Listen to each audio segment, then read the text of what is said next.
Hello and welcome back to Lunch Break Heroes. Today we have a very special video for you. You have been waiting for this video for quite some time. I think since back when I did the Amber Temple guide, almost a year ago, if not more than that. It's back when I left the video off teasing a little fight with a vampire god named Vampyr. Now, for those of you who weren't around for that video, I suggest you go ahead and check it out up here. But let's go ahead and cover who the heck Vampyr is anyway. Now, Vampyr gets very little mention in the Curse of Strahd module. In fact, in the overall Strahd canon, he's not really a thing. He was introduced in 5th edition's Curse of Strahd module. He doesn't really exist outside of that. Vampyr is the god of vampires, or the Lord of Blood, as I like to call him. In our guide series, Vampyr is not in the Amber Temple. He hasn't been for about 700 years. Strahd was the one that released Vampyr from his prison. He made a deal for immortality so that he could be forever young and woo Tatiana, and then he broke open Vampyr's sarcophagus, thereby freeing the Lord of Blood. At that point, Vampyr became, one with the void outside and within Barovia all at once. He was incorporeal, and Strahd became his champion. Once Strahd killed Sergei, he fulfilled the bargain with Vampyr. He drank Sergei's blood and became a vampire. Only at that point did the dark powers lock Barovia away into its own little demi-plane, thus condemning Strahd to his prison and cursing him. This is, after all, the Curse of Strahd. This is what the whole thing is about. Strahd's curse brought on by his actions and the dark powers' punishment that they bestowed upon him. So now that that's cleared up, let's talk about what this whole showdown is about and why your party might actually stick around for it. As stated in the module, when your party kills Strahd, he's not really dead. He's not really gone. He's gonna come back. And this whole thing is going to start anew. It's going to be a cycle. We've changed that up just a little bit. Instead of the dark powers bringing Strahd back and condemning him to an eternity to his prison, it's Vampyr that's bringing him back. Now, as I said, Strahd is Vampyr's champion. Strahd let Vampyr loose, and Vampyr is like, "Yo, you're my guy." So everybody that Strahd kills, their soul is condemned to Vampyr. He's basically feeding this dark god whenever he kills somebody. Vampyr has this flow of souls coming into him. He's not gonna let that go willingly, right? So if your party kills Strahd, Vampyr is the one that brings him back. Okay, not the dark powers, but Vampyr himself. So in order to really free Barovia and finally bring peace to the land, your party has to kill not only Strahd, but his patron Vampyr as well. Vampyr is a god, and at the end of this module, your party's going to be around level 11-ish, maybe 12, 13 tops. Your party can't kill a god. It's just not going to happen. The best that they can do is survive against a god. And that was the whole hook that I left off with in the Amber Temple video. Can you survive 10 rounds against a god? We have an updated version of this ritual, and this encounter has been play tested time and again. We've put probably close to 100 man hours into this thing and making sure that it's right, that it's fun, that it's challenging, but it's not impossible. So all you have to do is last 6 rounds against a god and then kill his avatar. In order to run this ritual, you're going to need a few things. First, you're going to need the updated version of the ritual, which you can find down in the description below.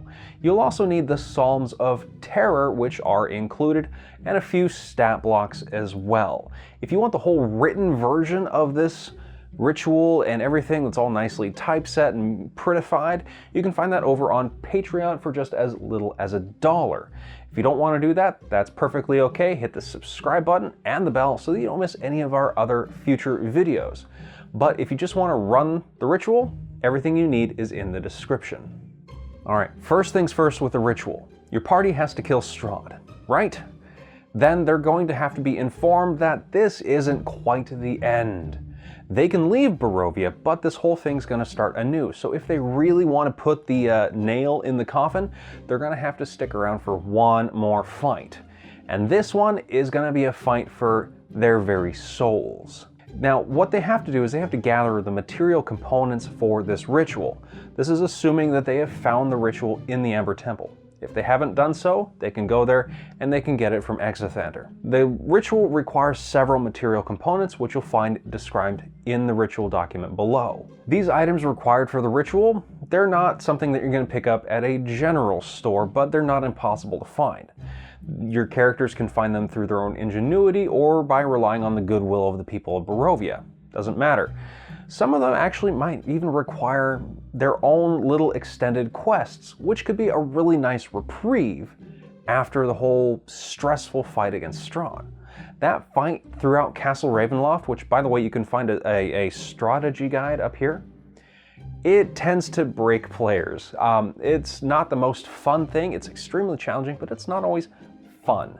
And after it's done, let them have a rest. Let them have some really just normal quests, some fetch quests to get these items in preparation for this fight against Vampyr. Once they have those items in hand, it's time to get started.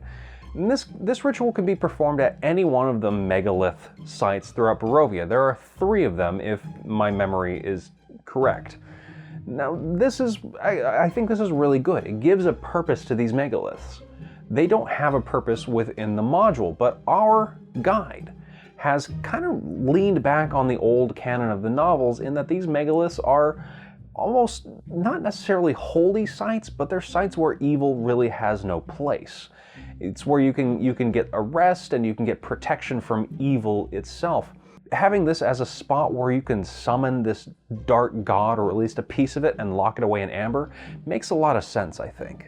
In order to lock Vampyr away into this block of amber and restore peace to Barovia, your party is of course going to have to perform this ritual.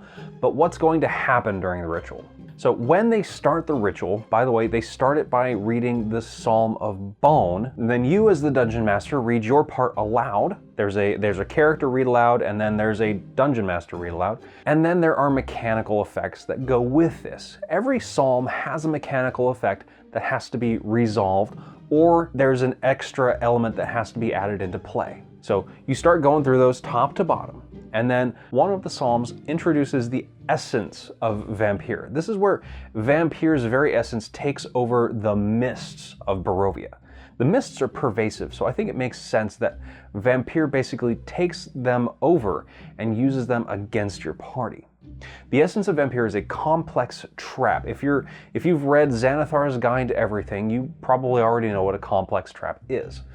But for those of you that don't, a complex trap has multiple pieces. It's almost an enemy in and of itself, but one that cannot be beaten by hitting it with a sharp stick. It's got active elements, things that trigger on a set initiative count. In this case, it's 20 and 10. And then it has passive elements, things that happen in response to the party's actions or other triggers. In this case, the essence of Vampyr has certain things that it triggers when a new psalm is read. It introduces new complications to the battlefield. Now, the point of the essence of Vampyr is to stop the ritual, and it's going to try to do that by silencing the party, because if an entire round passes without one of the psalms being read, the ritual fails, and Vampyr is free and he just wipes out your party, okay? It will also try to snuff out the ritual lanterns that are around the ritual site, and we'll talk about those in just a little bit, because if all of them go out, the ritual's over, Vampyr is freed, and he wipes your party out. Okay? It's also going to try to kill your party, because it summons vampire spawn. 1d4 minus 1 vampire spawn every single round. Now, if your party's lucky, you're rolling low and a lot of rounds will go by without a single vampire spawn. If they're really unlucky, you're rolling 4s every time and then 3 new vampire spawn pop up every single round. That's a lot of hit points for them to chew through. It's a very, very dangerous threat here. Let's talk about these ritual lanterns here. So light is the bane of Vampyr's existence, as it were. He's the lord of vampires, and vampires hate light. So these ritual lanterns, blessed ritual lanterns are spaced equidistantly around the perimeter of the ritual site. During the ritual, Vampyr's essence is going to try to snuff these lights out, because as I said, if all of them go out, the whole ritual's over. So it's your party's responsibility to not only survive and read the Psalms, but to keep these lanterns lit as much as possible. They only need one of them to be lit at the end of the ritual, so make sure that happens. To relight a ritual lantern requires a DC 13 survival, religion, or sleight of hand check. Reason being, the mists are going to try to pull their hand away or snuff out their like tinderbox or whatever, or just assault their mind and really make them feel down about this whole thing. Vampyr's going to try everything he can to keep them from relighting these lanterns. So here your party is. They're going through the Psalms of Terror one by one by one, and you're introducing the battlefield complications and the essence of vampires trying to silence them and snuff out the lights, and it's dragging them away from them. There's vampire spawn popping up and trying to kill them, and this is a really dangerous, hectic situation for them to be in. As they go to the end of the Psalms of Terror, then something else happens. So let's say they get through all of them and they survive. That's not the end of this. Vampyr is going to make one more last-ditch attempt to remain free. You didn't think just reading through a set of text is going to lock away a god, right? It's not that simple. At the very end of the Psalms of Amber, Vampyr's aspect, the aspect of Vampyr, is summoned. So blood is drawn forth from the party themselves, 2d7 damage, and it begins to swirl and coalesce, and it turns into this form, this dark form with glowing red eyes, wings and claws. This is the physical manifestation of Vampyr, or at least just a sliver of this god that has worked its way into our reality. And it's this that the party has to defeat before Vampyr is finally locked away completely inside this block of amber. As you can probably guess, the aspect of Vampyr is no chump. This thing has 230 hit points. Now, after all of those vampire spawn that the party has had to deal with and the Dread Shadows, which I haven't mentioned in this video by the way, but check out the downloads in the description below. After having to deal with all of that, 230 hit points is a lot to go through. But if your party is really well prepared, and maybe they have a paladin in there with Divine Smite, you should be able to make pretty decent work of this guy. But still, it's going to be difficult. The aspect of Vampyr can do about 27 damage per hit, and then it can draw blood out of your party. It does about 33 damage with that, and on a failed saving throw after that, your Constitution score is reduced by 2. That can hurt a lot, because that, in and of itself, that drop in your Constitution score is going to lower your hit point maximum. If your Constitution score goes down to 0 because of that, well, you're dead, of course. Now, luckily, that ability is a rechargeable ability on a 5 or a 6, so with any luck, the aspect's not going to be able to bust that out every single round. But this is a monster with legendary resistances and legendary actions, so definitely be careful. It's no slouch, and it can go toe-to-toe with your party. To help you out in this whole thing, of course, you have your Fortunes of Ravenloft items, at least the Holy Symbol of Ravenkind and the Sun Sword. These are two items that are going to be invaluable in this encounter. Both of them will shed light in a 15-foot radius, dim light in a 15-foot radius, throughout the mists, the essence of Vampyr that permeates the ritual area. Anybody within the radius of that light has advantage on their saving throws against Vampyr's abilities. So that can really save your bacon against some of these really high DC saving throws. Be sure to have those available and equipped on your party before they start this ritual. Now, with a decent amount of preparation and maybe a little luck, your party will defeat the aspect of Vampyr after completing the ritual. If that happens, then the vampire spawn and Vampyr's aspect and all the other bad things that are in this area, even the mists themselves, begin to swirl round and round and round as they get sucked in a tornado into this block of amber. At that point, the amber turns black with Vampyr and all of his evil and his hatred and all of that locked away. At that point, your party can do whatever they will with this block of amber. They can put it back in the Amber Temple, they can throw it into Lake Zarovich, they can bury it, it doesn't matter. Let them be creative. What do they want to do with it? If your party fails, on the other hand, well, things don't look so happy. Before the darkness finally takes them, they hear this mirthless laughter that sounds very familiar. It's Strahd, as he's brought back again to begin his reign of terror once more, and probably turn your party into obedient little vampire spawn under his control.